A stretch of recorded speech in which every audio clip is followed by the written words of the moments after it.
സംസ്ഥാന സർക്കാരിന്റെ പട്ടികജാതി ജനവിഭാഗങ്ങളോടുള്ള വഞ്ചനയ്ക്കും അവഗണനയ്ക്കുമെതിരെ സംസ്ഥാന വ്യാപകമായി പ്രക്ഷോഭം സംഘടിപ്പിക്കാൻ ബി.ജെ.പി.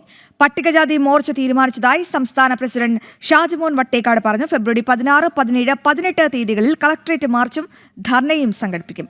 10 വർഷത്തെ പിണറായി സർക്കാരിന്റെ ഭരണം പട്ടികജാതി ജനതയെ തകർത്തിരിക്കുകയാണ്. പട്ടികജാതി പദ്ധതികൾ പൂർണ്ണമായും സ്തംഭനാവസ്ഥയിലാണ്.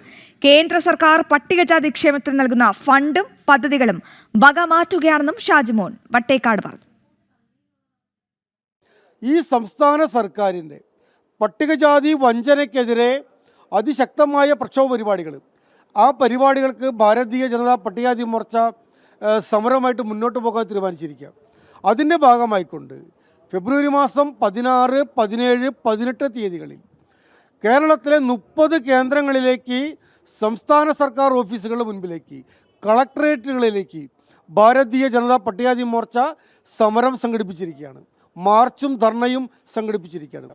കേന്ദ്ര ഗവൺമെൻറ് നടപ്പിലാക്കുന്ന പദ്ധതികൾ, അനുവദിക്കുന്ന പട്ടികജാതി ക്ഷേമ ഫണ്ട് ഈ കേരളത്തിൽ വിനിയോഗിക്കാതെ ലാപ്സാക്കുന്നു, വകമാറ്റി ചിലവഴിക്കുന്നു.